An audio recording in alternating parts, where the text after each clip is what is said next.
Yo le puse ese nombre, que el fracaso no es el fin de nada. Y que nosotros, ¿quién no ha fracasado en esta vida? ¿Quién no ha metido las patas? ¿Quién no se ha caído? Y en el trabajo, en el matrimonio, en las relaciones con los hijos. No sé ni cuántas veces, no sé ni cuántas veces. No sé ni cuántas veces yo me he caído de un caballo, por ejemplo. Y ando a caballo desde que tengo 2 años de edad. Espero no caerme ya muy viejo porque puede ser serio el asunto. Pero porque uno comete errores, porque somos seres humanos, y a pesar de que estamos en Cristo, y a pesar de que somos nuevas criaturas, y a pesar de que tenemos una relación con el Señor, usted y yo, o tal vez ustedes no, yo sigo cometiendo errores y fracasamos en proyectos. El secreto está en que nosotros podamos levantarnos con la ayuda de Dios de todo este tipo de situaciones a las cuales nosotros normalmente tenemos que enfrentarnos. Filipenses 1:6, el que comenzó la buena obra en nosotros la va a perfeccionar. Así que si uno falla, porque falló un examen, porque falló en un negocio, porque hay un divorcio, porque chocamos el carro, porque metimos las patas, porque regañamos a un hijo de manera fea. A mí me ha pasado montones de veces que a veces me excedo o me he excedido regañando muy fuerte a mis hijos, y después tengo que reconocer el error, y después tengo que ir y pedir perdón y comenzar de nuevo. ¿Cómo definimos el fracaso? Bueno, es cuando no obtenemos el resultado que nosotros queremos de algo. Uno cuando dice el proyecto ha fracasado. Por ejemplo, yo siembro yuca y yo quisiera que el resultado fuera sacar una cantidad enorme de quintales y a veces no se da por diferentes circunstancias. Entonces uno dice, bueno, tal vez fracasé, o tal vez no obtuve lo que yo quería obtener, ¿sí? O puede decir uno, fui a hacer el examen, estudié y no me fue bien. Usted puede decir, fracasé. Pero uno puede también decir que cuando uno no obtiene el éxito deseado, uno ha fallado, uno pierde, uno malogra, uno bota. Todo eso puede estar dentro del concepto del fracaso. Porque hay gente que dice que ha fracasado, pero tal vez botó la oportunidad de trabajo. ¿Cómo la botó? ¿Cómo la malogró? Porque llegó tarde, porque fue irresponsable, porque no cumplió, ¿verdad? Otros, a veces uno estudia para un examen, se pone nervioso y se congela y listo, y falló.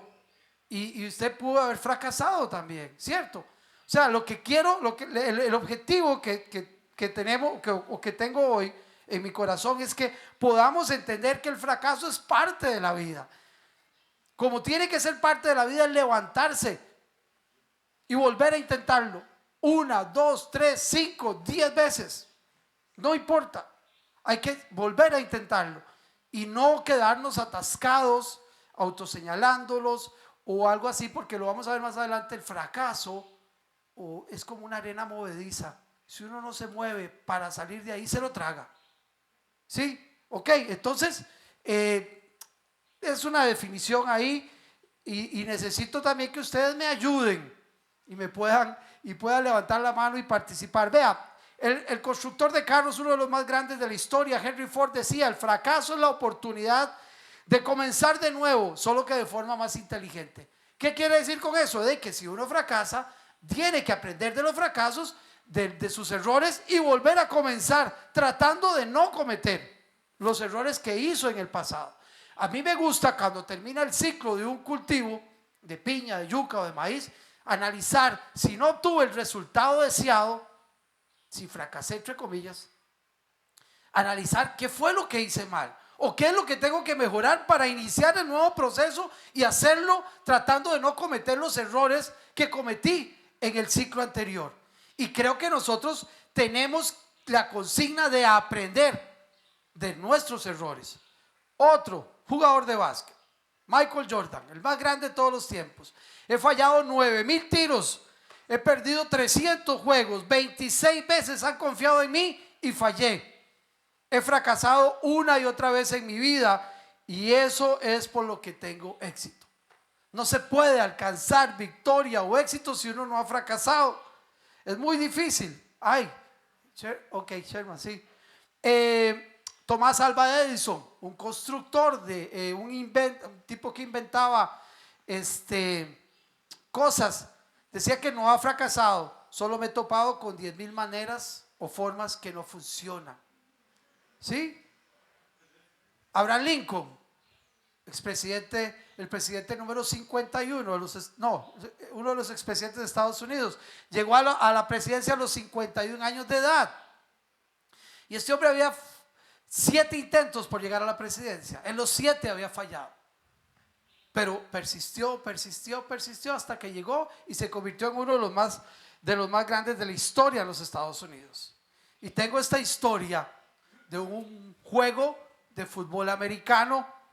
Jugaban la final los Bills de Buffalo y los Patriotas y los Gigantes de Nueva York. Faltaban 7 segundos para que el juego terminara. Iban ganando los de Nueva York 20-19. La bola estaba a favor de los de Buffalo, de los Bills. Tenían que patearla y meterla ahí por un triangulito. El tipo se llamaba Scott Norwood, el pateador estrella. Tenía un 87% de efectividad, o sea, de cada 100 tiros fallaba 13. Es un porcentaje altísimo. Era la patada final, era para campeonizar, era para llevarse la gloria. Y pateó, dale Sherman, y la bola se fue. Y es muy conocida la frase, a los que nos gusta ese deporte: abierta a la derecha. No fueron campeones. Scott Norwood sabía que no había una segunda oportunidad, que el tiro no se volvía a hacer, que era solo ese momento, solo esa oportunidad, y se fue, se esfumó. Y sabía también que tenía que vivir con ese recuerdo en la mente, ¿verdad? Pero sin embargo, como jugador profesional, vivió su momento y después volvió a jugar. Punto. Es un juego. Es muy curioso porque nosotros en nuestra sociedad, a los que fallan o a los que fracasan en algo, nuestros jóvenes les dicen losers ahora, o perdedores, y somos señalados cruelmente, duramente por la sociedad. Estaba viendo al entrenador de la liga que venía ahora de Estados Unidos, y la gente fue a gritarle improperios y a tirarles monedas por un juego. ¿Qué nos pasa? ¿Por qué? ¿Por qué somos tan buenos señalando, maldiciendo, y como si nosotros no nos hubiéramos equivocado en la vida? ¿A dónde está nuestra sociedad que no acepta el perder o el fracasar? Y en un deporte, en un juego. Y repito, ¿quién no ha fallado en la vida? ¿Quién no ha fallado? Pero la sociedad se ha convertido tan dura, tan grosera, especial en señalar cuando alguien falla. ¿Saben qué pasó? Este equipo que perdió el campeonato, le hicieron un homenaje al día siguiente en la ciudad donde ellos, en Buffalo. Y Scott Norwood estaba escondido ahí detrás de sus compañeros, porque estaba con vergüenza, con pena. 20,000 o 10,000 aficionados que fueron a recibirlos empezaron a corear su nombre, lo llamaron al frente, lo aplaudieron y le dieron ánimo. Qué diferente, qué diferente. ¿Por qué nosotros, en lugar de señalar, por qué no, si alguien ha pasado alguna circunstancia, ha fracasado en algo, por qué nosotros no podemos darle ánimo, levantarlo, sostenerlo? ¿Por qué tenemos que señalar? ¿Por qué tenemos que castigar? Y vea, les voy a contar estaba pensando si lo contaba o no. Hace muchos años mi esposa y yo dábamos cursos para pareja en nuestra casa, todos los sábados en la tarde. Y tuvimos la oportunidad de tener una pareja que ambos se habían divorciado. Ellos comenzaron y estaban yendo. Y es increíble, un día nos llamaron 2 parejas, Gigi, entre semana que querían hablar con nosotros para decirnos que ellos no estaban de acuerdo con que esa pareja de personas que estaban reiniciando una relación, divorciados, estuvieran en el curso.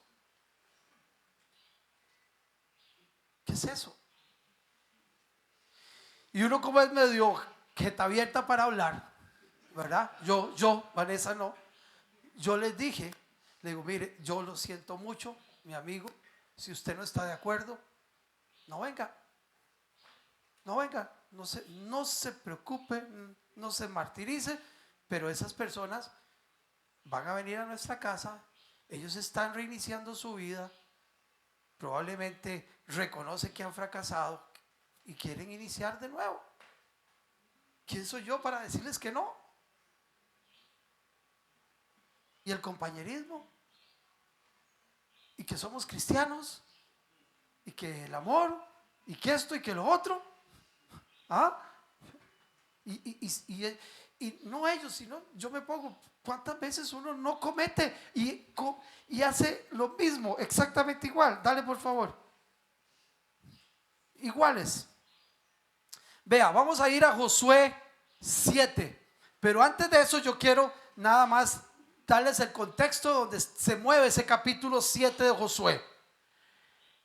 Es cuando el pueblo de Israel va a pelear o a tomar a Jai, un pueblito que estaba ahí como a 21 kilómetros de Jericó. Pero voy a irme un poquito más despacio. Josué en el capítulo 1, Dios le habla y le dice: mira que te mando, que te esfuerces, que seas valiente, que medites en este libro de la ley, y le dan las instrucciones. Josué iba a tomar el lugar de Moisés, tenía que cruzar el río Jordán y ir a la tierra prometida. ¿Estamos ahí claros? Ok, perfecto. Muy bien, en Josué 3:4, el cruce del río Jordán. Dios igual le da instrucciones a Josué de cómo tiene que hacerse.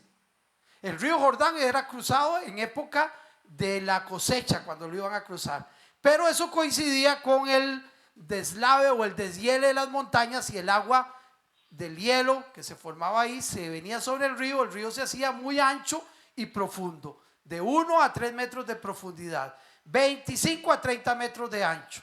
Pero saben, leyendo uno eso, lo que me llama a mí la atención poderosamente es que Dios le da las instrucciones a Josué y le dice que tiene que ir los levitas, los sacerdotes, con el arca, ¿verdad? Van de primeros, y que ellos tienen que entrar al cauce del río. Y ellos entran con el arca. Pero lo increíble es que el río comienza a secarse, leyendo a los historiadores, y eso 48 kilómetros arriba, Gigi.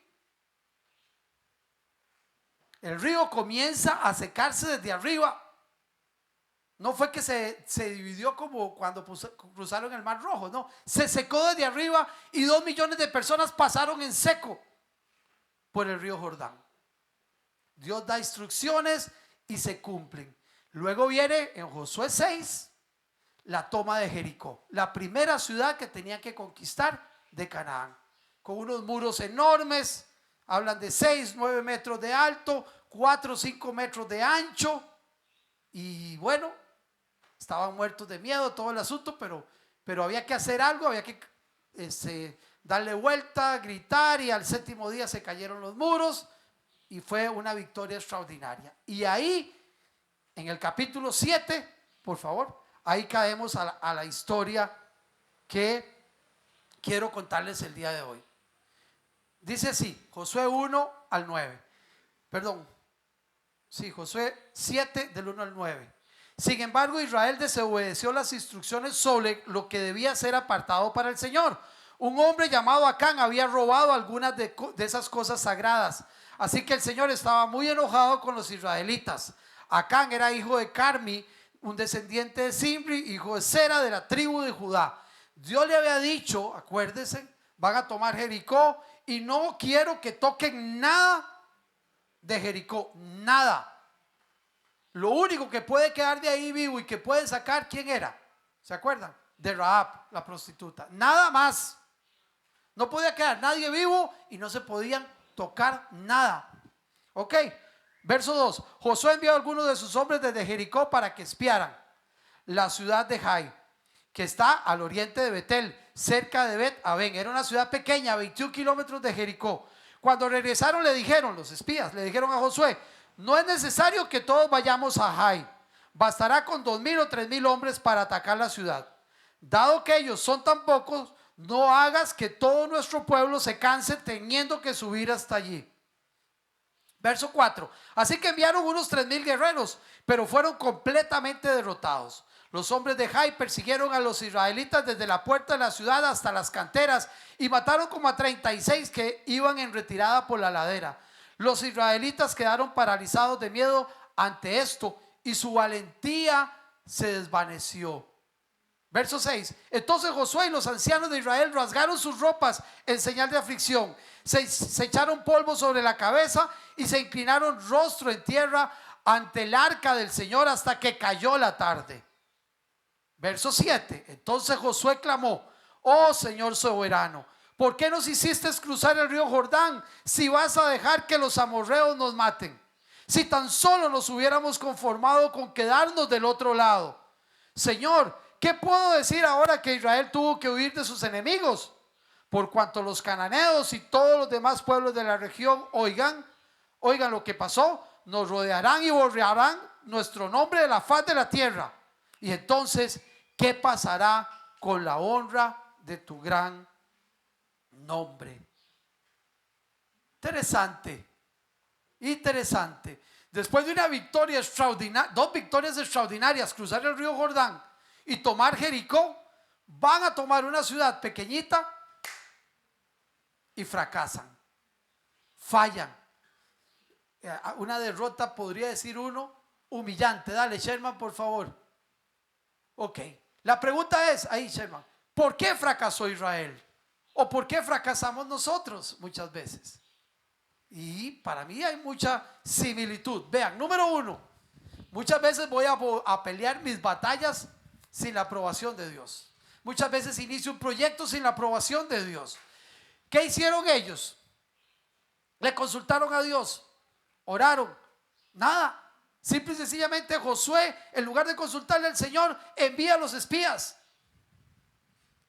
Proverbios dice que uno no debe ser sabio en su propia opinión, que antes que eso, ¿verdad?, busque al Señor. Y creo que muchas veces nosotros cometemos el error de ir a pelear batallas sin consultarle al Señor. Número 2, hay anatema, hay pecado en mi vida. ¿Cómo quiero yo que Dios me bendiga y que no fracase si hay pecado oculto en mi vida? Lo he dicho un montón de veces y ¿cómo quiero Dios la bendición de mi vida en la producción de piñas si compro productos robados? ¿Cómo quiero Dios que Dios bendiga mi matrimonio si yo veo pornografía? ¿Estamos claros con eso? A veces hay anatemas y hay pecados ocultos. Muchos de nosotros somos especialistas y decimos: sí, que venga la luz de Cristo a mi vida, perfecto, pero hay un cuarto, hay una habitación que la tenemos ahí escondida y no queremos que entre el Señor ahí.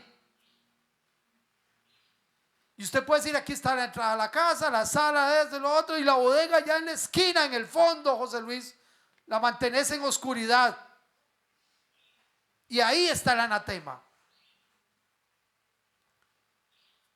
Yo creo que uno tiene que revisarse, o yo tengo que revisarme, y si quiero la bendición de Dios, pedirle: examina mi corazón, conoce mis pensamientos, revíselos, y si hay en mi caminos de iniquidad, como dice el salmista, por favor, condúzcame por caminos de vida eterna. Mucho proyecto fracasa porque vamos sin Dios, porque tenemos pecado ahí oculto. 3, la desobediencia. Tiene que ver con el anatema, es lo mismo. Prácticamente es otra palabra, pero muchas veces el Señor nos dice no y yo quiero abrir. O muchas veces el Señor me dice espérese y yo voy.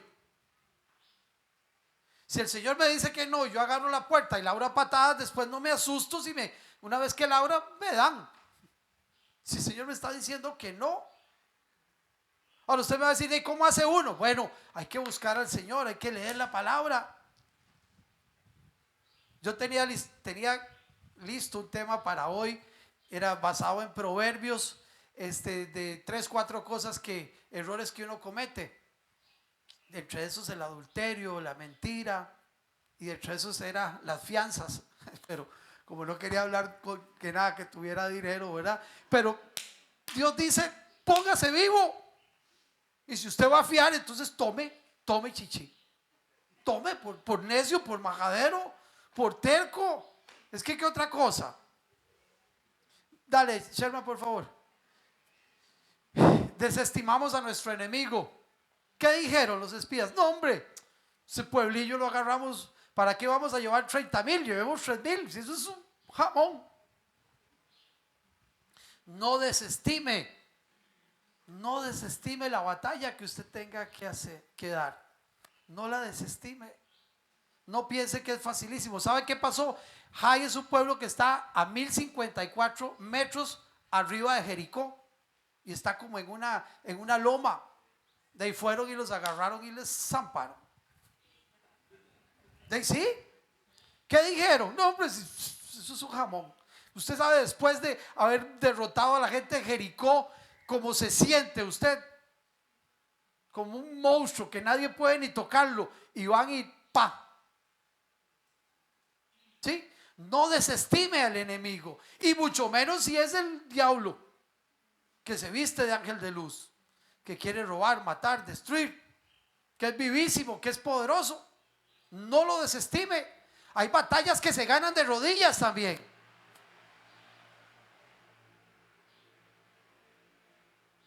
Y mi experiencia es que muchas veces he ido a pelear batallas sin consultarle al Señor, pensando que el enemigo es livianito como Jai, que me lo puedo echar. Después cuando estoy ahí, dale la que sigue. Bueno, perdón, Sherman. Después cuando estoy de ahí, que ya ahora lo vamos a ver, hago las de Josué. Ay, Señor, qué torta. ¿Ahora qué hacemos? ¿Sí? Señor, ¿qué hago ahora? Lo otro es la falta de planificación. Pensaron que el enemigo era muy fácil, pensaron que esto, no pensaron que estaba arriba, que estaba cuesta arriba, que toda la historia. Igual, uno muchas veces fracasa porque no planifica. ¿Sí? Entonces, hay que tomar en cuenta al enemigo y hay que planificar. Y hay situaciones impredecibles también, como la pandemia. ¿Quién iba a decir que iba a venir la pandemia? ¿Quién iba a decir que íbamos a tener que cerrar los negocios? ¿Quién iba a decir que se iban a bajar las compras? ¿Quién iba a decir que íbamos a estar completamente encerrados? Nadie sabía nada de eso. Hay situaciones que uno no puede controlar, impredecibles. Yo lo puse de último, porque también eso puede ser una excusa. Hoy en la mañana le decía a Sherman, cuando estaba listando para meterla en esta presentación, una llave Maya se me perdió de la computadora y yo como soy tan arrecho para la computadora, tuve que llamar a Carlos Murillo y decirle, Carlos, hágame algo porque perdí bueno, ya Carlos, bueno. Dios pone amigos y gente experta, por supuesto, pero son situaciones impredecibles. Qué sé yo, por el caso de la pandemia es el ejemplo más claro. Dale, Sherman, por favor. Muy bien. ¿Qué produce el fracaso en nosotros? Dale, Sherman, vea. Produce tristeza, quejas, da miedo muchas veces, nos da vergüenza muchas veces y hay un sentimiento de culpa. Dale, por favor, Sherman. Vea el caso de la tristeza. Entonces Josué y los ancianos de Israel rasgaron sus ropas en señal de aflicción, se echaron polvo sobre la cabeza y se inclinaron rostro en tierra ante el arca del Señor hasta que cayó la tarde. Híjole, sí. ¿A quién le gusta perder? A mí no me gusta perder. Nunca me ha gustado perder. Soy un pésimo perdedor. Y me da tristeza, y esto si no me da cólera también. Pero ¿a quién le gusta? A nadie. A nadie. Ahora, hay una cosa, digamos, un poco fregada en esto que a veces nosotros nos quejamos pero no hemos sido obedientes al Señor. O digamos, nos ponemos tristes y a veces sí, hemos fracasado porque no es culpa de Dios, no es culpa del diablo, es culpa de nosotros mismos. Ahora, no está malo ponerse triste, ¿sí? Sí, sí, tampoco es que uno falla en un negocio y se va a salir muerto de risa. No, no, no. O falla en un examen, ay, qué dicha, que perdí el examen. No, no, no. Uno tiene que enojarse, ¿verdad? O tiene que ponerse triste, tiene que tener carácter y aprender de la lección. Pero no puede quedarse ahí. No puede quedarse usted lleno de tristeza y lleno de dolor sin hacer nada. Dale, Sherman. Claro que iban a estar tristes. Después de una gran victoria, ese gran fracaso, claro, por supuesto que tenían que estar sumamente tristes. Yo por aquí puse algún detalle. Bueno, puse un ejemplo como el de Elías. Elías se enfrenta a 400 y pico de magos o qué sé yo, ¿verdad? En el Monte Carmelo, hace llover y es una cosa extraordinaria y maravillosa, y después cae, yo no sé si en una depresión, una tristeza llena de miedo porque una vieja lo amenaza, ¿sí? O un maje lo amenaza aquí, perdón, las mujeres, ¿verdad? Lo amenaza y sale en carrera después de semejante muestra de poder, después de vencer, pero algo extraordinario, a Jericó, al pueblo de Jericó, ¡pum!, se llevan ese golpe con Jai. Por eso la palabra dice, mire que el que esté seguro, que dice, que no caiga. Y ese es el refrán en la calle, al mejor mono se le cae el zapote, ¿verdad? Ok, sí, así es, así es. Ok, muy bien. 2, las quejas, ahí las tenemos, sí, Sherman, ok. Entonces Josué clamó, oh Señor soberano, ¿por qué nos hiciste cruzar el río Jordán? ¿No se acuerdan eso? Eso no era lo que hacía el pueblo de Israel. Sí, ¿verdad? No habían ni cruzado el mar rojo, ya estaban quejándose, lo cruzaron y estaban quejándose que sin agua, que sin luz, que sin carne, que sin comida, que sin esto, que sin lo otro. Era como una cultura que estaba ahí aprendida. Si vas a dejar que los amorreos nos maten, si tan solo nos hubiéramos conformado con quedarnos del otro lado, imagínese usted, la misma historia. ¿Qué puedo decir ahora que Israel tuvo que huir de sus enemigos? Sí, sí, pero yo digo, está bien, Josué, él se queja ante el Señor. Yo creo que uno a veces puede quejarse ante el Señor, ¿o no? ¿Verdad que sí? Sí. Y Señor, ¿por qué me pasa esto? Sí, pero también hay que decir, y si el Señor le dice, y por idiota, sí, ¿qué va a decir? Señor, ¿por qué tengo que pagar esta plata? Me puse a fiar a alguien. ¿Qué puedo decir? Que por brillante, que por astuto. No. Entonces uno puede quedarse ante el Señor, pero también tiene que ser consciente de los errores que comete. Ay, Señor, es que me echaron del trabajo. Sí, ¿y por qué te echaron? ¿Te echaron porque fuiste irresponsable o te echaron por cualquier otra cosa? Si fue por irresponsable, son las consecuencias de tomar malas decisiones. Ahora, hay imprescindibles, ¿verdad? Lo dijimos. Hay cosas que uno no puede controlar y aparecen de un momento a otro.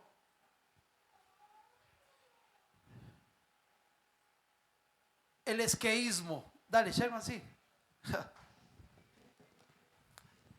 Es que no puedo, es que es muy difícil, es que no tengo tiempo. El esqueísmo es una justificación que usamos todos en algún momento.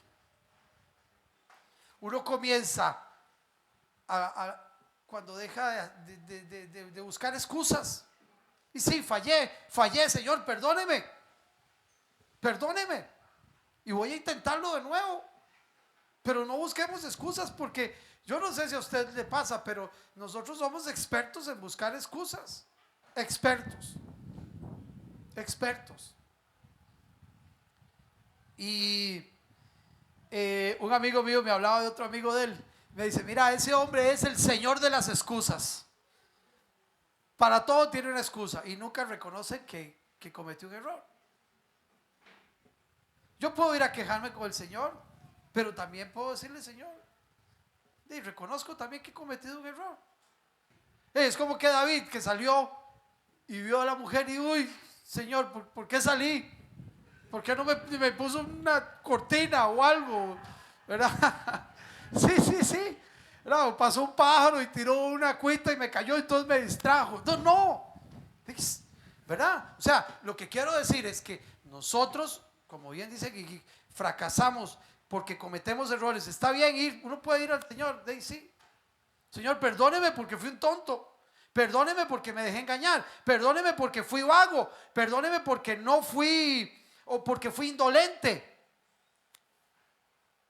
¿Sí? Uno puede quejarse perfectamente, pero también tiene que reconocer sus errores. Dale, Sherman, y dejar de estarse buscando excusas. El miedo.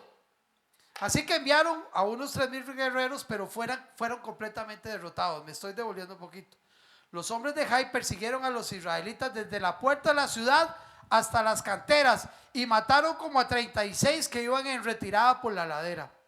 Pero ojo lo que dice: los israelitas quedaron paralizados de miedo ante esto y su valentía se desvaneció. Y yo no puedo entender, mandé a 3,000, sí le ganaron, pero Josué tenía 30, 40,000 hombres. ¿Cómo lo iban a asustar ese pueblillo? Dice que quedaron paralizados. Ya me imagino la garroteada que les pegaron. Pero lo que dice: pero cuando los cananeos y todos los demás pueblos de la región oigan lo que pasó, nos rodearán y borrarán nuestro nombre de la faz de la tierra. Y entonces, ¿qué pasará con la honra de tu gran nombre? Cuando uno fracasa, uno pregunta: ¿qué voy a hacer? ¿Qué puedo hacer? ¿Quién me va a ayudar? Estoy listo. Yo no puedo. Ustedes no han tenido ese sentimiento de culpa. Yo, cuando inicié en estos caminos, y tenía sentimientos de culpa porque el enemigo me traía a memoria cosas del pasado. ¿Te acordás de esto? ¿Te acordás de lo otro? ¿Por qué estás hablando así a tus hijos si vos eras esto y esto y esto y esto y esto y esto? Era feo porque a veces me llenaba de vergüenza, de pena. Al principio no entendía por qué era, ¿verdad? Pero ese sentimiento de culpa de lo que había pasado, ese sentimiento de que en mi vida pasada había fracasado y que el enemigo probablemente quería que yo volviera a fracasar. Y uno se llena de miedo, uno se llena de temor. Pero repito, ese miedo y temor, eso es como estar en la arena movediza. Si usted no se mueve para salir, se lo traga, se lo chupa. Y la autoculpa, el señalamiento, el qué dirán, qué va a pensar los vecinos, qué va a pensar mi familia, fracasé en esto. ¿Por qué nos importa tanto el qué dirán? Josué estaba aterrado de miedo, dice: y ahora los vecinos se van a dar cuenta y van a venir a atacarnos con 30,000 hombres ahí. ¿No les parece como ilógico? Pero ese es el miedo que le viene a uno, ¿verdad? Y lo absorbe, y usted comienza a ver fantasmas donde no los hay, y comienza a llenarse de negatividad. El yo no puedo, yo no soy capaz, el yo no soy inteligente, no sé, todas esas cosas que le vienen a usted a la mente y a mí. Repito, teniendo 30,000 hombres ahí, Dios guarde se hubiera quedado con 30, de seguro. 30,000 hombres, y estaba muerto de miedo. Y claro, yo veo en esto una situación muy normal. Yo pregunto: ¿qué es para ustedes el miedo? ¿Qué es el miedo? ¿Alguien me puede ayudar? ¿Qué es el miedo? Sí. Paraliza. ¿Qué más? Falta de seguridad. Sí, ¿qué más? Sí. Paraliza, falta de seguridad. ¿Perdón? Uno se siente vencido, se siente fracasado. Usted ve el enemigo pequeñito y resulta que, o sea, que es de este tamaño y lo ve, ¿verdad? Monstruoso, sí. Perder la seguridad. ¿Qué más? Ansiedad, sí, ¿qué más? Por supuesto que lo bloquea, lo ciega. ¿Sí? Empieza a perder confianza, claro. Por supuesto, el miedo te paraliza, te bloquea. Usted ve las cosas más grandes de lo que es. Usted se ciega y puede caer en una depresión terrible porque fracasó, porque te fue mal en un negocio, porque le fue mal en el matrimonio. Y si te despidieron, busque otro trabajo. Y si te fue mal, vuelva a comenzar. ¿Qué vamos a hacer? No se puede hacer nada. Y esta conversación, al menos yo no sé ustedes, pero yo la he tenido montones de veces con mis hijos. La última vez fue con Mariana, la del medio, hace unos años. Había terminado el novio la terminó, qué sé yo, y quedó. Y me dice Vanessa, y tenés que hablar con ella, qué chicharrón, no sea tan mal. A levantarle el ánimo, imagínese usted. Híjole, bueno, pero bueno, entonces, ¿qué decirle? Levántese, vamos, Bueno, ustedes son papás, abuelos también. Imagínense lo que es eso, ¿verdad? Pero hay que levantarse. No te podés quedar ahí congelado. Y el miedo, sí, el miedo es algo que a uno lo congela. Decían que cuando Maradona jugaba fútbol, cuando jugaba con la selección y iban a entrar a la cancha, iban en el túnel, pegaba unos gritos enormes llamando a la mamá. La mamá de él se llamaba Tota. Y dice que el hombre pegaba unos gritos, decía Tota, pero dice que eran unos gritos ¿cómo puedo decir? Como de desesperación, ¿verdad? Esos que salían como del alma, pero que el tipo pegaba 2, 3 gritos y se acabó. No es malo tener miedo, no es malo, pero es una emoción que nosotros, con la ayuda del Espíritu Santo, nosotros tenemos que controlar. ¿O ustedes no creen que David tenía miedo cuando se fue a enfrentar a Goliat? Yo creo que sí, ¿verdad? Todo aquel ejército tenía como cuántos días, no sé cuántos, 3 días o qué sé yo, todo el mundo muerto de miedo. Y David fue. Yo creo que seguro tenía que tener cierto temor ante aquel gigante. Todos tenemos temor ante los gigantes que nos enfrentamos. Pero no debemos de dejar que el temor nos paralice, nos bloquee. Y con la ayuda de Dios ir a enfrentarlo. ¿Qué vamos a hacer? ¿Alguien tiene algún comentario? Otra cosa que produce el fracaso en nosotros, vergüenza. Sí, el fracaso en nosotros produce vergüenza. Decía Josué, Señor, ¿qué puedo decir ahora que Israel tuvo que huir de sus enemigos? Señor, ¿qué va a pensar de mí mi vecino? Señor, ¿qué va a pensar de mí mi papá? Señor, ¿qué va a pensar de mí mis hijos? Señor, ¿qué va a pensar de mí mis amigos? Sí, le da a uno, puede darle pena o vergüenza. Como dice un amigo mío, vergüenza da robar, el resto, ¿por qué? ¿Por qué? ¿Por qué me va a dar a mí vergüenza si no me fue bien, qué sé yo, en la cosecha de la piña? ¿Por qué otros sacaron mejor? ¿Me voy a sentir yo menos que ellos? No, tengo que aprender y volver a intentarlo. No tengo por qué sentirme avergonzado. Sin embargo, a veces el fracaso lo señala a uno y hace que uno sienta vergüenza. No. A mí me llamaba la atención cuando mis hijos estaban en el colegio, porque yo veía que conocía a algunos papás y ellos habían sido estudiantes regulares cuando estaban en el colegio, mediocres, como uno. Pues ahora resulta que querían que sus hijos fueran extraordinarios. Yo decía, qué raro. Pero si Gigi no se acuerda que él era malísimo en matemáticas, ahora quiere que la hija sea fuera de serie. Y no está mal en eso, pero caemos en una exigencia terrible.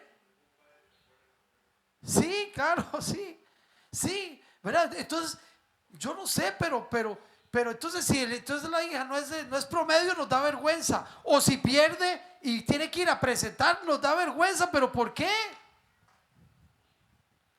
Y si perdió por irresponsable, por vago, por lo que sea, pero no me tengo por qué avergonzar ni por qué. Tengo que enseñarle, tengo que exigirle, tengo que lo que sea. Y la culpa, que eso es como el miedo, ¿no creen? ¿Cómo definimos culpa? Ayúdenme. ¿Es peor que el miedo? Peor que el miedo, sí. Un autoseñalamiento, ¿verdad? Yo me veo, sí. Sí, eso que uno se pudo haber hecho las cosas mejor. Un autoseñalamiento, soy un inútil, no sirvo para nada, soy un fracasado, no me va a volver a ir bien. Como se autoflagela uno, ¿verdad? Y se autocondena usted. Es más, hay personas que dicen, no, ya no voy a intentarlo más porque me va mal. Y ya se está usted autocondenando. Bajo autoestima, por supuesto. Claro que le causa bajo autoestima. ¿Lo etiquetan? Por supuesto que sí. Por supuesto que sí. Yo tengo tan buenas experiencias con mi papá en esa parte, porque yo cometí montones de errores en el manejo del ganado y esas cosas, y mi papá nunca me culpó. Siempre me enseñó. Siempre me enseñó, a pesar de haber cometido errores. Y yo a veces me autoculpaba, y me acuerdo de un amigo de mi papá que una vez me dijo: usted no sirve para nada, usted no es ni la sombra de su papá, usted es un inútil. Y como yo tenía un carácter y era un malcriado, le contesté con unas palabras que no voy a pronunciar aquí. Pero, sí. Pero usted sabe una cosa, yo era un malcriado, pero gracias a Dios no puedo decir eso, ¿vale? Pero eso me ayudó a que no me hundieran, porque a mí la gente, cuando yo estaba pequeño, siempre me comparó con mi papá, que era una persona, digamos, exitosa en el comercio del ganado, un hombre que sabía mucho. Entonces a mí y yo sentía culpa de no tener la habilidad de él, el don, Gigi. Él nació con ese don, yo nací con otro, pero me autoflagelaba, me metía en un cajón y yo decía: yo no puedo, yo no sé. ¿Sí? Es muy fácil autoculparse y señalarse, y que eso no te deje crecer. No crean que mi camino con nuestros hijos ha sido fácil. A mí me ha costado muchísimo, muchísimo. Tal vez porque soy muy egoísta, tal vez porque yo quiero el bien para ellos. Muchas veces he caminado, ¿qué puedo decir, Gigi? Como en un desierto, solo. No porque Vanessa no haya querido acompañarme, sino porque tal vez ella piensa diferente. Tal vez porque yo he sido muy duro, tal vez porque fui educado de una manera diferente, y tal vez cuando yo estudié estuve bajo un régimen, bajo una disciplina, y eso me ha hecho un poco cuadrado y me ha costado. No sé si a ustedes les ha pasado, yo me he hecho el cuestionamiento, ¿qué he hecho?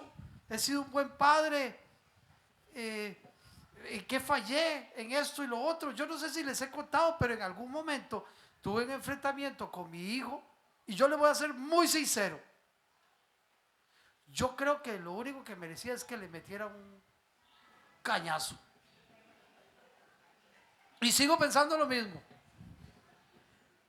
Por irrespetuoso, Gigi. Por faltarme el respeto en el lugar de trabajo. Cosa que yo nunca he hecho con mi papá. Y eso es doloroso para mí. Tener enfrentamientos, por ejemplo, con mi hijo, cuando yo nunca he tenido un enfrentamiento con mi papá. Nunca. Papá y yo nunca hemos discutido. Y yo, cuando él ha dado una orden, es la orden de papá y se acabó. No hay discusión. Aunque no esté de acuerdo, no hay discusión. Y eso es duro y feo. Y se siente uno. Yo me acuerdo que yo llamaba a un amigo y le decía: mira, ayúdame a orar, porque yo siento que voy a cometer alguna tontera. Y tener que aguantarse uno cuando lo que mereces es otra cosa. Bueno, por supuesto, porque uno dice: ¿qué he hecho yo? ¿Cuándo le enseñé esto? Y el enemigo diciéndote, ¿verdad? Esto y lo otro, y vas a ir a enseñar a la iglesia. ¿Ah? Y no crean que es agradable. Y muchas veces he pensado retirarme de esto. Porque uno siente ese sentimiento, ese señalamiento. ¿Y qué hice yo? Como dice Sherman, ¿qué hice? Tratar de hacerlo mejor, mi máximo esfuerzo. He hecho un esfuerzo por 26 años con la ayuda de Dios y dejar aquella vida para que ellos tuvieran una vida diferente. Y ahora viene este huevinches y no me reconocen nada. Y todavía de vez en cuando te dicen, ¿y eso vas a enseñar a la iglesia? O sea, porque muchachos, ustedes son crueles. Ya voy a darle la palabra. Pero no crean que uno no se siente mal. Y entonces uno se enoja y después se siente 7 grados bajo perro, ¿verdad? Porque, Señor, tus pensamientos. Y me ha pasado con él y me ha pasado con mis hijas. Y ya le voy a dar la palabra. Cuando mi hijo terminó de veterinaria, teníamos la posibilidad de que fuera a especializarse en Estados Unidos en reproducción de vacas. Tenía unos amigos y el hombre dice, no, a mí me gustan los caballos. Digo, ¿pero qué vas a hacer con los caballos, güey? No, ahí lo dejé. Ahora me dijo que va a hacer una especialidad en una por medio de eso que se conectan y yo no sé, todas esas cosas en Argentina. ¿Y sabe qué la va a hacer? ¿Saben qué trabaja? Con vacas. Yo sé cómo iba a terminar la historia, ¿cierto?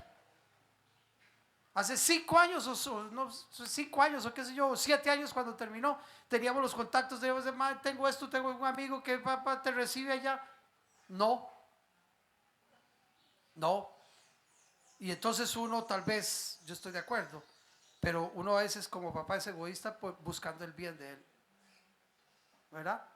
Entonces hoy en día trabaja con vacas y lo de especialidad y el internado de caballos y todo eso ni lo usa Gigi, porque yo sé cómo termina la historia. No, y no cree usted que yo no le he pedido perdón a mi hijo. ¿Cómo es? Diría en el idioma de la calle, ¿verdad? Como los chanchos de Heredia, en carreta y gritando. Sí. Y no crea que porque uno está en Cristo y conoce la palabra no tiene situaciones difíciles con los hijos. ¿Y qué dicen los novios de las hijas? No sea tan bárbaro. Otro día, no, sí, estoy hablando en términos generales. Otro día les cuento algunas historias de eso, pero bueno, vea, tenemos que hacerlo rápido. ¿Qué hacer cuando fracasamos? Busque la presencia de Dios. ¿Se acuerdan que cuando David vino toda la torta con Betsabé, y el niño estaba enfermo y David se tiró al suelo, dicen, y lloraba 7 días? A los 7 días llegaron y le dijeron, se murió. ¿Qué hizo David? Se levantó, ¿verdad? Se alistó, se bañó, fue a adorar y después vino y comió. Levántese, ¿verdad? Busque la presencia de Dios, no se quede inmovilizado, sacúdase, vuelva a intentarlo. El hijo pródigo estaba en la chanchera, volvió en sí y pensó, dice, me levantaré y buscaré a mi padre. ¿Y sabe qué hizo después? Se levantó y fue al padre. Levántese y busque la presencia de Dios.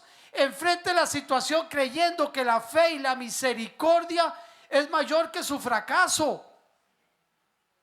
¿Qué pensó David? Sí, Dios me va a perdonar. Hay una consecuencia, claro que la tuvo que pagar. ¿Qué pasó con el hijo pródigo? Sí, papá me va a recibir. Allá voy a estar mejor que lo que estoy aquí.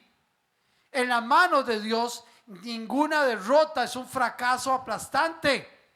En las manos de Dios, la derrota, el fracaso es un instrumento, una experiencia de vida que te va a ayudar para la siguiente etapa. Vuelva a intentarlo. ¿Me levantaron la mano allá? Sí. Bueno, ok. Dale, Sherman. Y vea lo que pasó.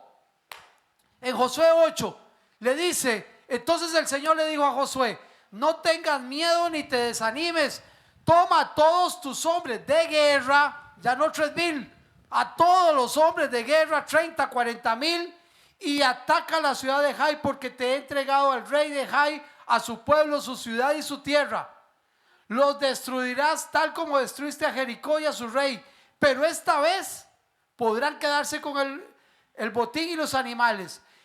Preparen una emboscada detrás de la ciudad. Entonces Josué y todos los hombres de guerra salieron a atacar a Jai. Josué eligió a 30,000 de sus mejores guerreros y los envió de noche. Eso se llama aprender del pasado. Vean qué diferente. Esta vez no consultó a los espías, consultó a Dios. Esta vez no se llevó a 3,000, se llevó a 30,000. Esta vez no los envió él, él fue a la cabeza. Esta vez él planificó lo que iba a hacer. Tenía una estrategia, por supuesto. ¿Ve qué diferente? Cómo podemos aprender de nuestros fracasos. Recomendaciones finales. No pase ni un minuto en la porqueriza. Levántese, busque al Padre. Segundo, no malgaste sus fracasos. ¿Qué es malgastar un fracaso? No aprender de ellos. Aprenda y trate de no repetir los errores que cometimos. Dios no se ha olvidado de nosotros. Mantenga su rostro en alto. No sabemos qué nos puede estar esperando en el futuro. Dios tiene planes para nosotros. Y Dios puede restaurar lo que uno no tiene ni la menor idea. No se rinda. Cualquier esfuerzo vale la pena. Cualquier esfuerzo vale la pena, aunque hayamos fracasado. Intente, trate otra vez, no se dé por vencido. Tal vez hayamos fallado la patada final, pero seguimos siendo parte del equipo. Y termino con esto. Narra la palabra de Dios que Jesús, muriendo, estaba colgando del madero en la cruz y que habían 2 ladrones, uno a cada lado. Los 2 probablemente con su vida fracasada. Tal vez habían sido ladrones, violadores, qué sé yo, atracadores, asaltantes, lo que usted quiera. ¿Quién sabe ni cuántas veces, o quizás su vida había sido un fracaso? Uno de ellos se puso a quejarse y a pelear con Jesús. El otro pidió misericordia y compasión. El otro, a pesar de estar ahí clavado, se levantó de la porqueriza y buscó al Padre. El otro pidió y hizo uso de la gracia y de la misericordia de Jesús en esos momentos de Dios. Y Jesús le dijo: hoy en la tarde estarás conmigo en mi reino. Padre, en el nombre de Jesús, queremos darte gracias, Señor, por el don de la vida, por tu misericordia y por tu amor. Señor, gracias por las veces que hemos fallado y que hemos fracasado, Señor. Gracias porque han sido quizás momentos difíciles, duros, pero que hemos aprendido de ellos, Señor. Aleja de nosotros la queja, el miedo, el temor, el pánico, la duda, Señor, y pon en nosotros espíritu, Señor, de valor. Señor, nosotros no tenemos espíritu de cobardía ni de temor, sino que tu amor, Señor, que tu amor venza todo temor. Señor, si hemos cometido algún error, perdónanos, ten misericordia de nosotros, Señor. Y Padre, hacemos uso de lo que dice tu palabra, que la buena obra que tú comenzaste un día, tú la llevas a la perfección. En el nombre de Cristo Jesús, amén. Buenos días, gracias.